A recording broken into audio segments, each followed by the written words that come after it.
No decorrer de seus 4 anos de mandato, Jair Bolsonaro cometeu diversos crimes enquanto presidente da República. Incitação a golpes de Estado, crimes financeiros e, especialmente, crimes envolvendo a condução do país em meio à pandemia do coronavírus são fatos que podem rechear a ficha criminal do atual presidente. Entretanto, sabemos que, no país da impunidade, poucos são os criminosos que de fato enfrentam as consequências judiciais de suas condutas ilegais. Além disso, o acordo costurado por Bolsonaro com o STF e figuras de alto clero da política brasileira, sobretudo a possível criação do cargo de senador vitalício, que dará imunidade parlamentar até o fim da vida do capitão do Exército, garantem que seus crimes podem sim sair impunes.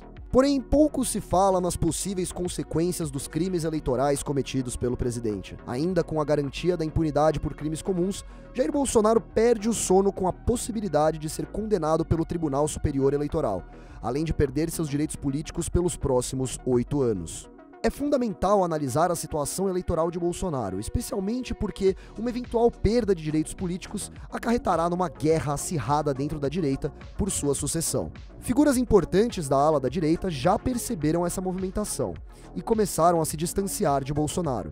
Por exemplo, Tarcísio de Freitas, eleito governador do estado de São Paulo, com o apoio do presidente da República, veio rapidamente se desvincular, afirmando que nunca foi bolsonarista.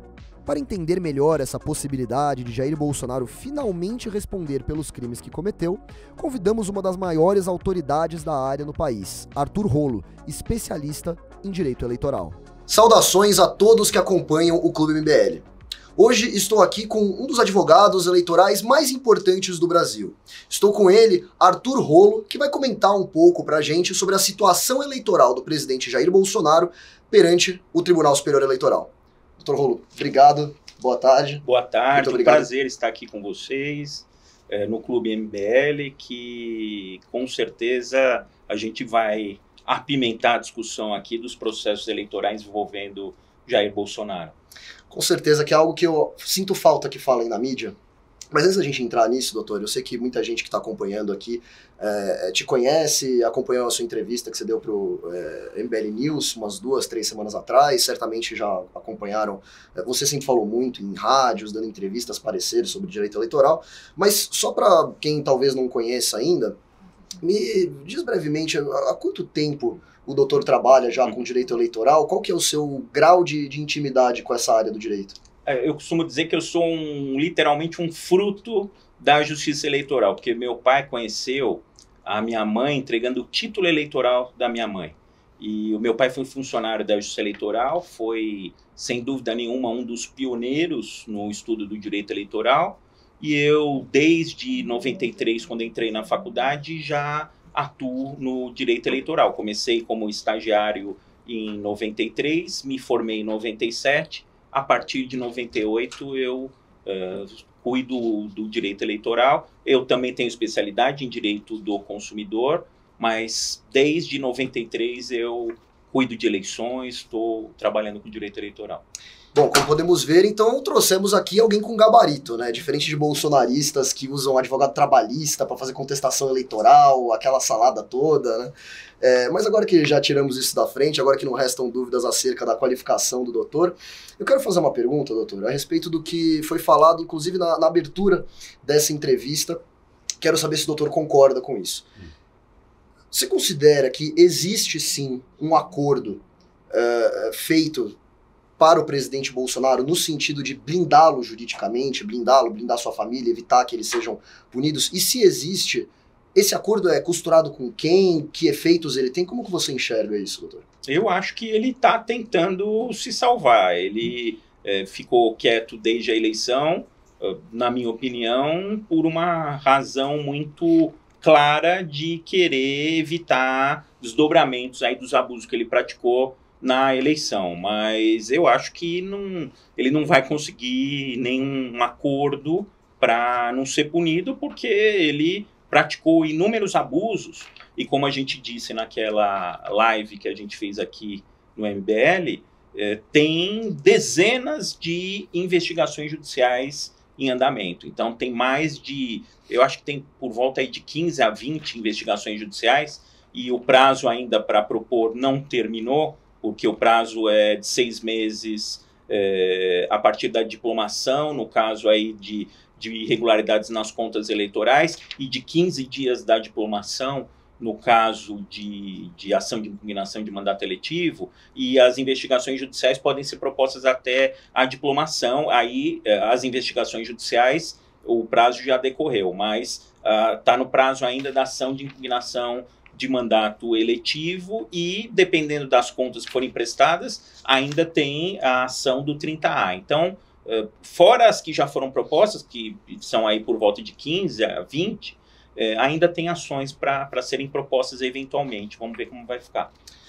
Então, doutor, você considera que esses esforços do Bolsonaro, inclusive de tentar conseguir um cargo de senador vitalício, algo que eu particularmente considero uma aberração jurídica que viola, inclusive, o princípio do Senado Federal, do Poder Legislativo, será infrutífero. Mesmo isso não vai acarretar em nada, ele sofrerá as consequências jurídicas dos seus atos. Com certeza vai sofrer as consequências, porque os abusos praticados não foram poucos. Doutor, você considera que, entre todos esses medos, o Bolsonaro é um cara receoso, medroso, até covarde, pode-se dizer, né? Ele que ficou se escondendo, quando apareceu chorando, já tá, né, se afogando ali nas mágoas. Você diria que essas acusações eleitorais geram um medo maior nele do que os crimes envolvendo a pandemia, por exemplo, que parece que ficaram impunes? Eu acho que em relação à pandemia existe uma certa controvérsia, né? Em relação à pandemia, ele pode alegar o benefício da dúvida. Na minha opinião, ele fez atrocidades durante a pandemia, mas ele pode alegar que ele comprou vacina, ainda que ele tenha demorado, que ele comprou muita vacina, como ele vem alegando desde antes da campanha eleitoral. Ele vem alegando que ele comprou vacina, que ele investiu, que ele deu dinheiro para os estados, que ele deu dinheiro para os municípios. Então, ele vai alegar que ele pode não ter tomado as melhores medidas, mas que ele tomou medidas. Agora, aqui no eleitoral, não tem conversa. O artigo 73 da Lei 9.504, tem o artigo 77, o artigo 73 seguintes da Lei Eleitoral, tratam das condutas vedadas aos agentes públicos em ano eleitoral. E ele incorreu em várias, como a gente vai conversar aqui hoje. Entendi. Eu vejo alguns analistas dizendo que seria do interesse do TSE, do Supremo Tribunal Federal, às vezes até mesmo de demais agentes políticos no Brasil, fazer uma anistia para o Bolsonaro, não acarretando efeitos graves para a sua situação de liberdade mesmo, do fato dele não ser preso, porque seria mais inteligente mantê-lo na coleira e gerar um clima de pacificação. O doutor não enxerga isso, então? Não, em relação aos crimes comuns, pode até ser. Agora, as ações eleitorais, elas têm prazo para ser julgadas. Então, e outra, a gente não pode negar o poder dos precedentes na justiça eleitoral. Então, julgar improcedentes essas ações propostas pelos abusos praticados contra o Bolsonaro vai significar rasgar o direito eleitoral. Vai acabar com o direito eleitoral, porque esses precedentes que forem criados anistiando, vamos dizer assim, julgadas improcedentes as ações diante dos abusos verificados, isso vai servir de precedente para governadores, vai servir de precedente para senadores, vai servir de precedente para deputados federais, deputados estaduais, prefeitos, vereadores, e isso vai ter um reflexo altamente negativo no direito eleitoral. Então, eu tenho para mim que isso não vai acontecer. A gente fala muito aqui no MBL, nas lives, nos vídeos, que o Bolsonaro, de fato, ele gera precedentes tenebrosos para a democracia, para a legislação brasileira, né? Mas, eventualmente, vai ter que começar a ser punido, porque senão vira uma piada e a impunidade corre como nunca, né? Mas na verdade o vento virou, né? Que a gente percebe, o vento virou. Eu acho que se ele fosse eleito, ia ficar mais difícil, sem dúvida, de caçá-lo, porque ele tendo sido eleito, se ele fosse tirado do poder pelo Tribunal Superior Eleitoral, iam falar em golpe, assim como eu tenho ouvido gente falando que a eleição não foi isonômica, que o TSE pegou muito no pé dele.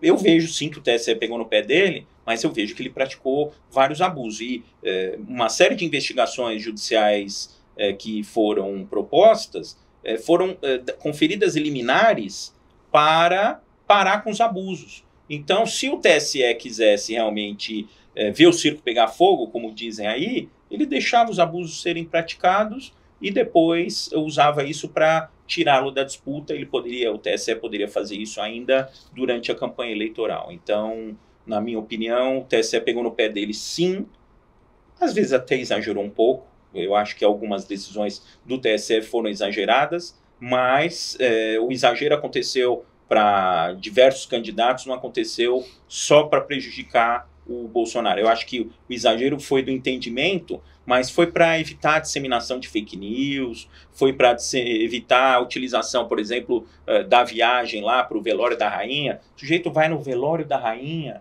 e fica fazendo propaganda eleitoral com a viagem paga pelo poder público. Leva lá o Malafaia.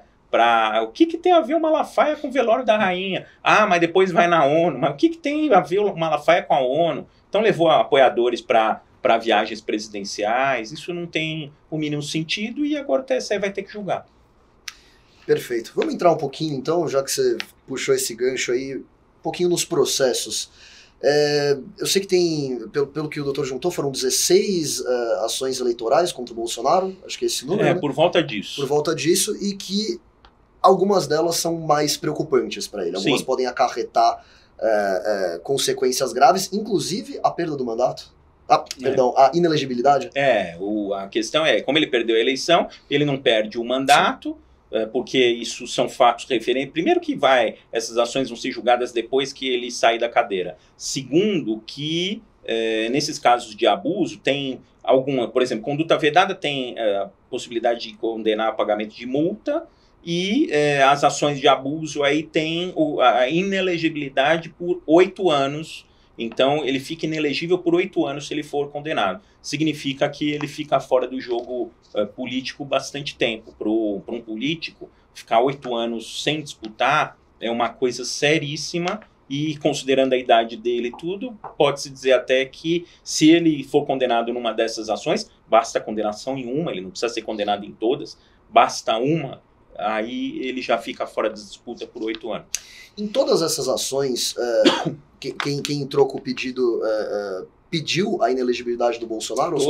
Todas têm pedido de inelegibilidade. Em 18 de julho de 2022, Jair Bolsonaro trouxe uma nova definição para a vergonha internacional.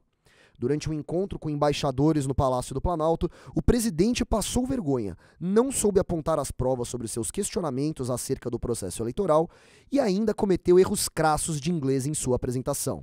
Segundo o jornal New York Times, diplomatas presentes na fatídica reunião ficaram abalados com a incompetência e má-fé de Bolsonaro durante o evento. Ele fez uma reunião, eu não lembro em que palácio que foi, eu acho que foi no Palácio do Planalto. Ele reuniu os embaixadores, teve transmissão da Rede Brasil de televisão, da TV institucional, e ele ficou falando mal da democracia brasileira, ficou falando mal da urna eletrônica, sem evidência nenhuma. Ele ficou desmerecendo o sistema eleitoral brasileiro. Essa foi aquela, que até tinha uma palavra em inglês errada, agora não lembro qual que era, mas foi uma reunião vexatória perante a comunidade internacional. Sim, saíram todos os embaixadores reclamando da reunião, falando que era uma reunião sem pé nem cabeça, e isso foi utilizado já naquela época para desprestigiar a urna eletrônica, já como se fosse uma vacina para acaso ele perdesse a eleição. Então ele já estava preparando para falar que a eleição não era legítima se ele não ganhasse. E, doutor, acho que vai ser interessante a gente falar caso a caso aqui, e aí vão surgindo algumas dúvidas, né? Uma que eu vejo muito as pessoas perguntarem, e é uma discussão que tem se visto muito no Brasil ultimamente, que é a respeito da liberdade de expressão. O doutor está afirmando aqui que o Bolsonaro cometeu crime ao colocar em xeque o sistema eleitoral brasileiro. Mas muita gente acaba perguntando, mas não há o direito de questionar? Por que isso não seria um autoritarismo do TSE não permitir esse tipo de questionamento? E aí o que eu entendo é que basicamente questionar, tudo bem, o problema é você saber que está mentindo e soltar fatos inverídicos com a intenção, né, de colocar em xeque o sistema eleitoral brasileiro. É mais ou menos isso? Então, teve um precedente interessante aí que foi um divisor de águas no direito eleitoral, que foi o caso do deputado estadual por Santa Catarina, pelo Paraná, Francisquini. O deputado Francisquini do Paraná, ele se elegeu e no dia da eleição de 2018, ele fez uma live que teve milhares de pessoas acessando essa live simultaneamente, e ele falava que a urna eletrônica não prestava, que a urna eletrônica era uma porcaria.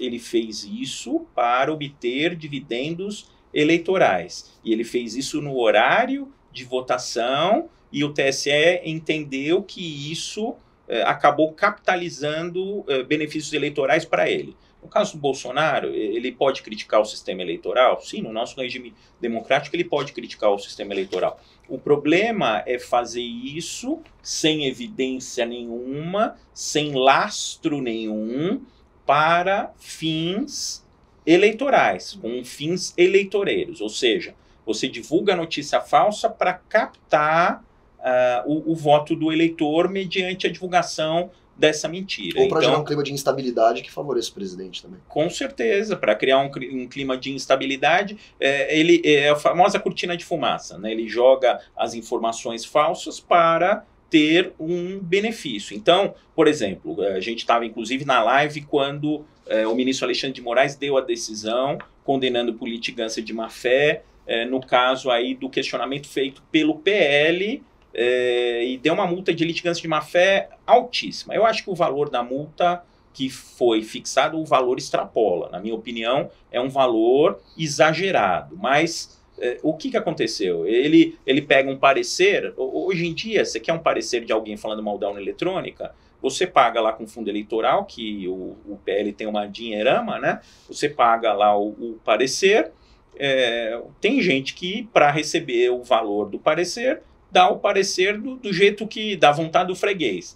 Então, fala um monte de coisa inconsistente da urna eletrônica, e isso é levado para o Tribunal Superior Eleitoral para criar um clima de instabilidade, para manter acesa a chama das pessoas que estão nos quartéis. Então, é isso que não pode acontecer. Você pode questionar, mas tem momento também para questionar.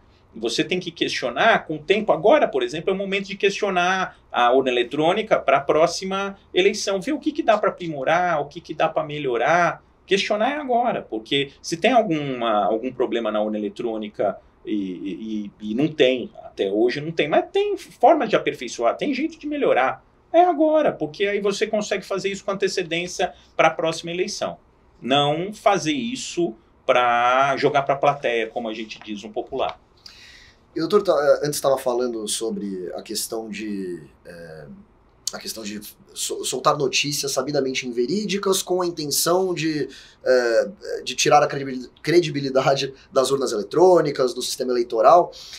Isso tem que ser provado, né? Você tem que provar a intenção por trás de quem está cometendo esse crime. Existe uma dificuldade nesses processos na hora de provar a intenção dessas falas, que era realmente algo de má fé e não um mero questionamento? Como é que funciona isso? O que distingue a má-fé, ou que denota a má-fé, é a ausência de elementos técnicos, elementos fáticos que justifiquem o questionamento da urna. Então, para questionar a urna eletrônica, precisa ter base. Se isso é feito sem base, está consolidada a má-fé, que foi o que o ministro Alexandre de Moraes entendeu.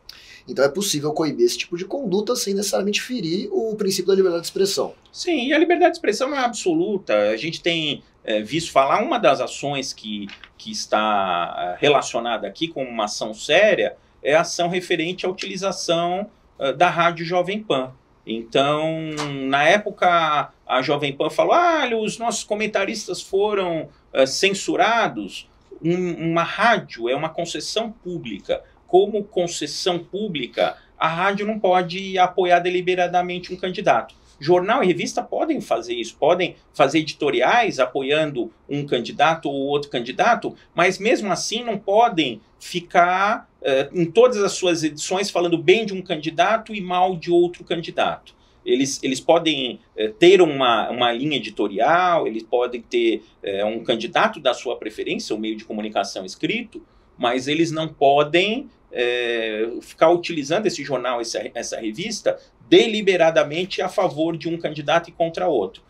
Rádio e televisão está na lei, que é de 97, lei 9.000, e antes da lei de 97, que é a lei atual, eleitoral, já tinham leis restringindo falas em relação a políticos no rádio e na televisão no período eleitoral para não ter o desequilíbrio da disputa. Aí vocês vão falar, mas peraí, hoje ninguém mais vê rádio, ninguém mais vê televisão. Não é bem assim ainda, mas eu acho que a gente está caminhando para isso. Por isso que é a importância de tratar das redes sociais, da internet. Mas é censura regulamentar a internet. Espera aí, será que o Mark Zuckerberg, por exemplo, e agora lá o Elon Musk, eles não conseguem eleger um candidato ou prejudicar outro candidato? Isso saiu recentemente no então, Twitter, lá, o Twitter favorecendo políticos de esquerda. O Twitter falou isso, que estavam favorecendo políticos de esquerda. Então, não é preciso ter um olhar mais atento, vamos dizer assim, uma forma mínima que seja de controle. Não vamos usar esse termo controle, porque esse termo controle vão falar que é censura, mas assim, uma transparência, eu acho que o termo seria transparência nessas redes sociais para, por exemplo, a gente teve aqui no MBL candidatos que ficaram sem o TikTok durante a eleição. Candidato que... Essa conduta por parte das plataformas, inclusive você que está fugindo um pouco do assunto, mas isso é interessante, isso não é crime, portanto, na legislação atual, ela precisa ser mudada, precisa ser revista. Não, precisa ter um critério. Hoje em dia, para você fazer alguma coisa, você depende de decisão judicial. Para você tirar alguém de um imóvel, você depende de decisão judicial. Para você tirar um xingamento do ar, você precisa de uma ação judicial. Agora, as redes sociais...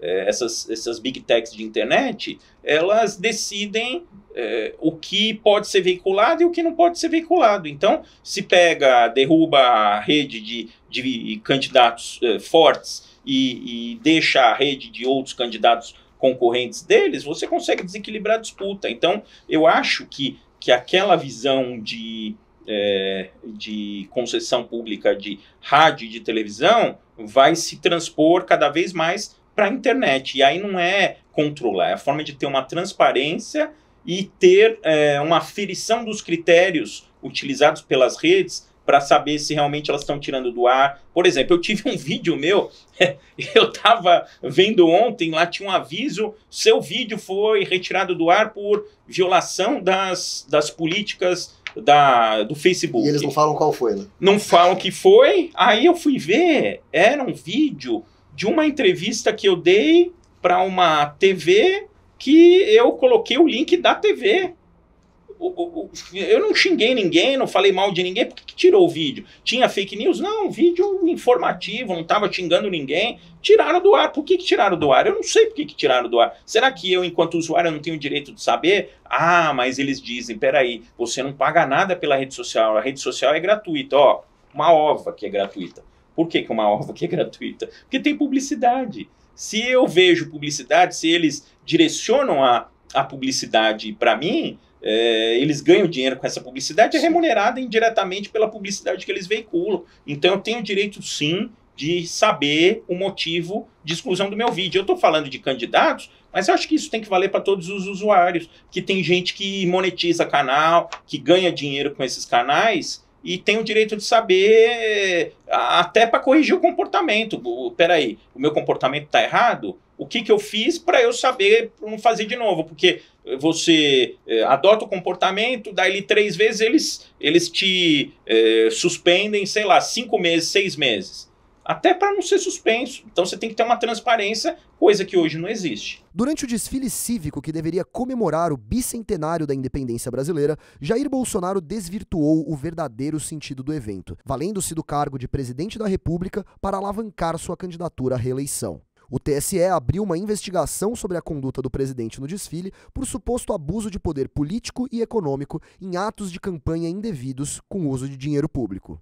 É abuso, né? É abuso eleitoral.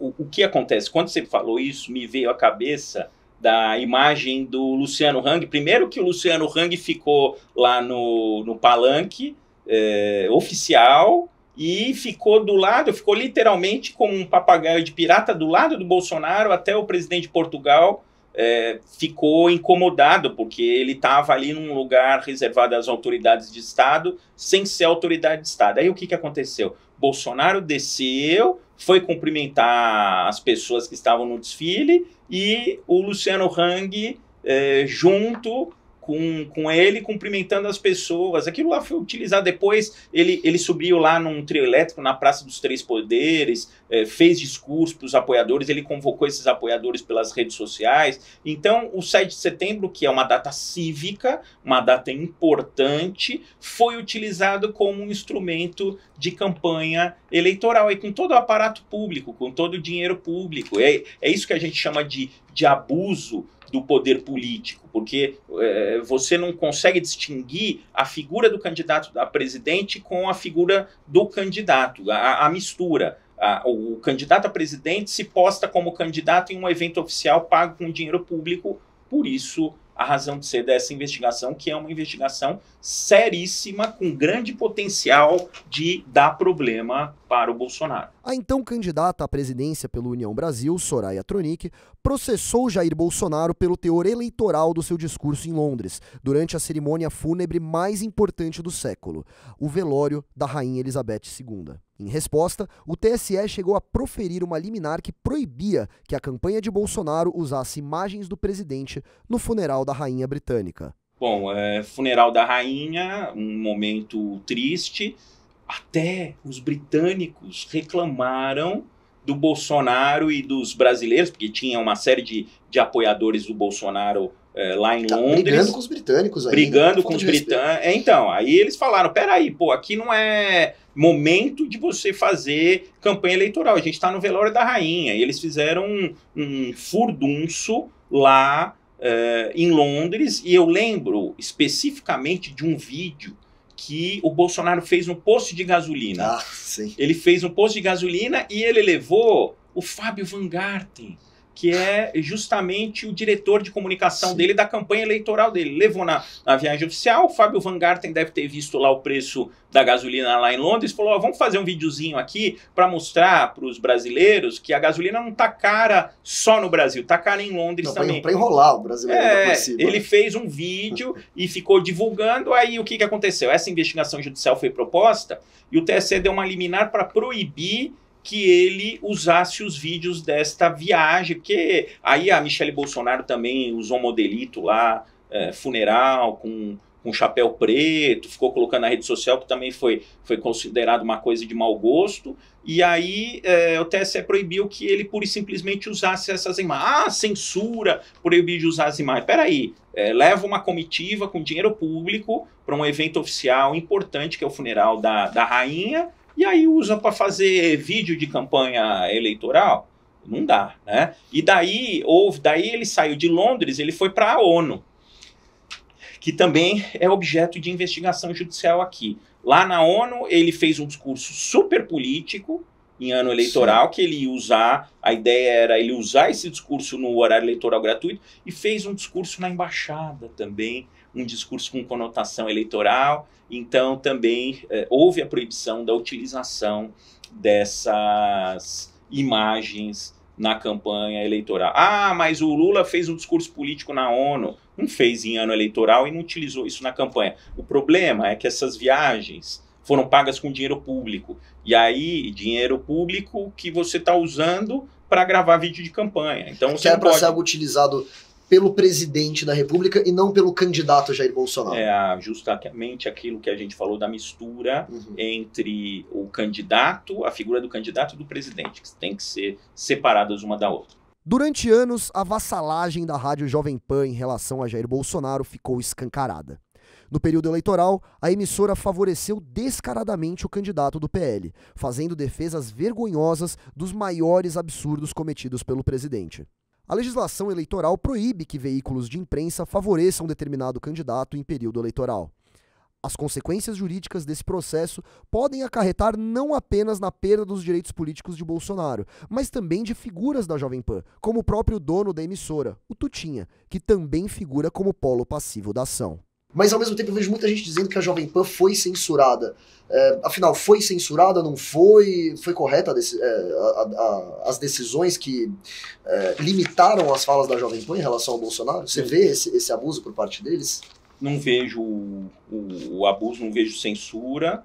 Eu acho que não pode proibir manifestações futuras. Eu acho que em algum momento a decisão proibiu de falar, por exemplo, se proibir a Rádio Jovem Pan de falar do Bolsonaro, aí é censura. Mas, na verdade, também não pode um veículo de comunicação ficar, uma rádio que tem a concessão do Estado, ficar falando que o Bolsonaro é lindo e que o Lula e os demais candidatos são horríveis.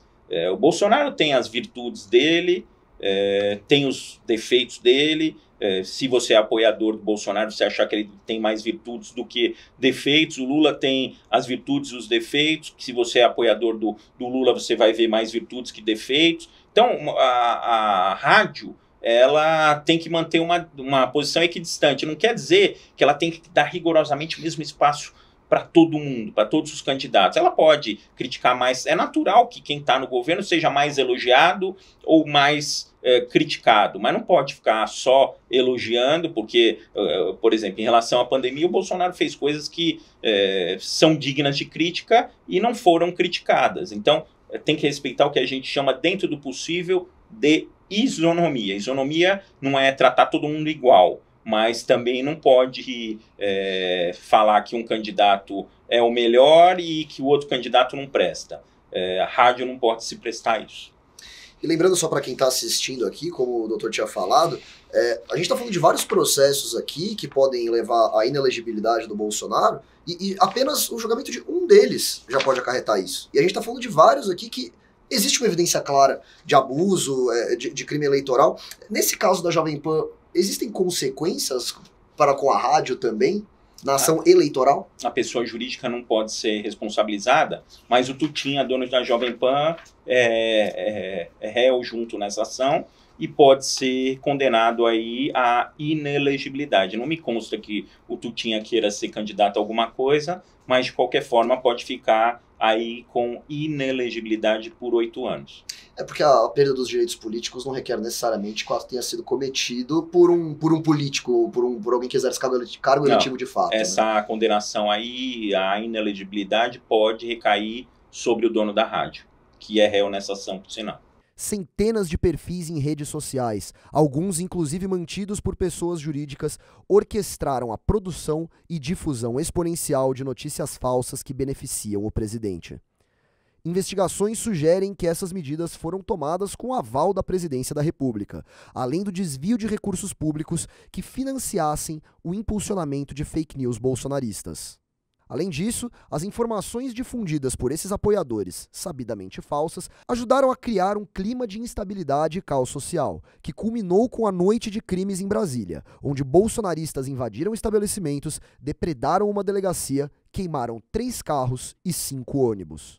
E a gente vive num momento que se fala muito em combate a fake news, mas quem define o que é verdade e o que não é. Por que isso aqui pode ser perigoso para o Bolsonaro também e para esses apoiadores? Se não me engano, essa é aquela ação que tem uma quantidade absurda de pessoas, assim, são quase todos os bolsonaristas. Né? Tem muita gente, mas a gente sabe que a onda bolsonarista foi uma onda de divulgação de fake news. A Zambelli é nessa ação também.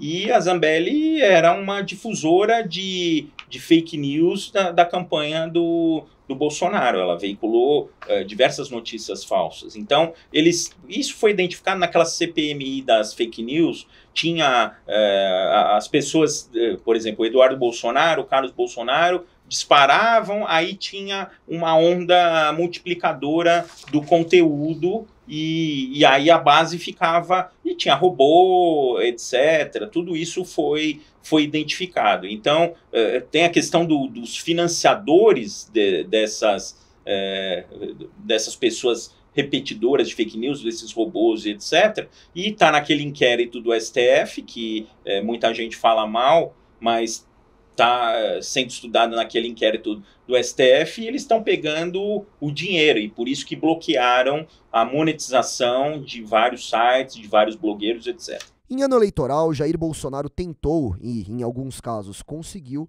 criar e aumentar diversos benefícios financeiros para classes específicas de trabalhadores, como forma de comprar com dinheiro público o voto dos brasileiros. A legislação eleitoral proíbe que chefes de Estado utilizem da caneta presidencial para aumentar benefícios sociais como forma de ganho político em ano de eleições. Sim, essa ação para mim é a pior. São os benefícios lá, o auxílio caminhoneiro, o auxílio taxista, auxílio Uber, auxílio gás, auxílio táxi, um monte de auxílio. O que diz a lei eleitoral? Que não pode ser implantado em ano eleitoral por candidato à reeleição e por pessoas cujos cargos estejam em disputa. Então, ainda que o Bolsonaro não fosse candidato à reeleição, mas ele estivesse apoiando algum candidato, ele também não ia poder implementar benefício social novo em ano eleitoral. O que pode acontecer, os benefícios podem continuar. Os benefícios podem continuar. Às vezes pode aumentar um pouquinho. Por exemplo, o prefeito distribui cesta básica, você pode aumentar um pouco o número de beneficiários, tudo. Mas nesse caso específico do Bolsonaro, além dele ter dado o Auxílio Brasil e não houve questionamento do Auxílio Brasil, foi lá para R$600, com aquela briga, ele não queria dar R$600. O Auxílio Brasil, eu acho que ninguém está discutindo, porque isso é questão de subsistência, questão de dignidade humana. O que está sendo discutido aqui é auxílio Uber, mas peraí, eles precisam, mas categorias-chave, como dos caminhoneiros, categoria-chave, como dos taxistas, aí os motoristas de aplicativo reclamaram, foi estendido para eles, receberam benefícios novos em ano eleitoral, que não estavam em execução orçamentária no ano anterior. E isso é conduta vedada lá pelo artigo 73, gera multa e gera cassação do registro ou do diploma. Então, nesse caso específico, aí, por exemplo, Bolsonaro pode tomar uma multa. Eu acho que é bem provável que ele tome. Até porque você está também, nesse caso, usando dinheiro público para se eleger, né? Isso é praticamente uma captação de sufrágio, uma compra de voto, né? E fora o seguinte, teve um caso até que, inclusive, o Aloysio Mercadante, numa das falas dele, ele mencionou, da questão da antecipação aí do empréstimo consignado no Auxílio Brasil.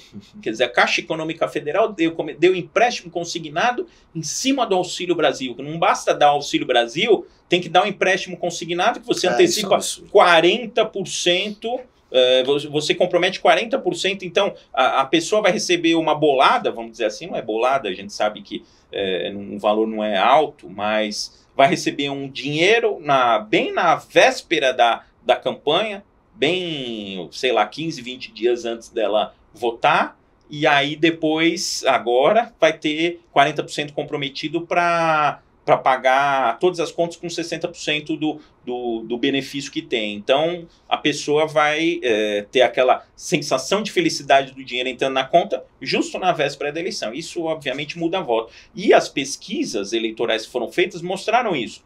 Mostraram que o Lula era muito forte nas camadas mais pobres e que depois deste benefício dado, a pesquisa mudou. Então isso mostra o benefício eleitoral, a repercussão eleitoral que isso teve. Então, para mim, essa é a campeã de todas, é a mais Eles colocaram séria. até 13º no Auxílio Brasil, que eu Sim. entendo, as pessoas têm necessidades e tal, mas você misturar as bolas, um direito trabalhista, colocar 13º no benefício social... Tudo em ano de eleição, quer tudo em dizer, ano de eleição. tudo em ano de eleição. Bom, como se já não bastasse pagar tanto dinheiro com o fundão eleitoral, que também aumentou durante o governo Sim. Bolsonaro, ele ainda usa o poder, a caneta como presidente da República, né, para gastar ainda mais do dinheiro do contribuinte, né? Doutor, agora que a gente viu os principais, existem outros também, né, que são um pouco menos prováveis de acontecer alguma coisa, mas esses são os que você aposta mais que o Bolsonaro possa, de fato, perder os direitos políticos dele. Agora, eu quero registrar uma coisa aqui, porque aí a gente vai poder falar que foi dito primeiro no Clube MBL, porque isso não é tão amplamente divulgado pela imprensa. Então, eu vou te fazer uma pergunta, Dr. Rolo, um advogado eleitoral, me diga, você pode cravar que na próxima eleição, 2026, Jair Bolsonaro não estará entre os candidatos? Eu acho que em pelo menos uma dessas ações ele vai ser condenado. Agora, cravar, porque a gente não sabe que do mesmo jeito que o STF reviu a situação do Lula, demorou um tempão, né? Reviu a situação do Lula. Eu não cravo porque eu não sei se o STF... tipo assim, condenado ele vai ser, agora não sei se vão reverter depois também. Eu não sei, aí vira o vento, né? A gente não pode cravar essas questões aí de condenação de presidente da República.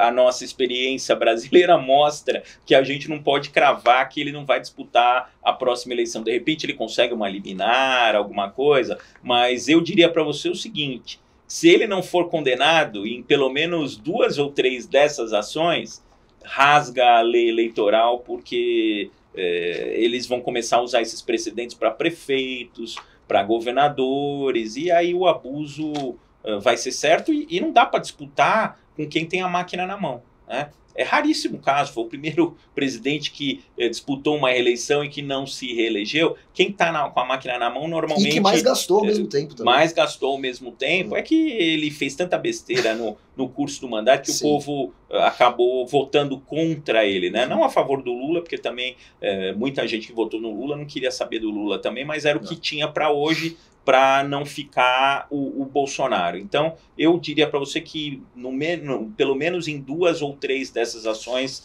ele vai ser condenado pelo Tribunal Superior Eleitoral. Doutor, muito obrigado pela sua Obrigado participação. a você. Saiba que você sempre será bem-vindo nos estúdios MBL aqui para esclarecer um pouco as nossas dúvidas sobre o direito eleitoral no Brasil, que é uma coisa tão complicada muitas vezes, né? Muito obrigado, foi uma honra estar aqui com vocês. Sempre que vocês chamarem, eu estou por aqui. E eu agradeço também a você, assinante do Clube MBL. Sem a sua participação, sem a sua assinatura, não seria possível aqui produzir todos esses conteúdos, trazer um advogado tão especialista em direito eleitoral como é o Dr. Rolo, e trazer esse conhecimento para vocês. A gente sempre vai continuar buscando oportunidades de trazer assuntos relevantes, importantes, mas que por algum motivo não são tão comentados, não são tão levados a sério pela imprensa. Então fique no aguardo aí para mais novidades, que tem muita coisa boa vindo por aí.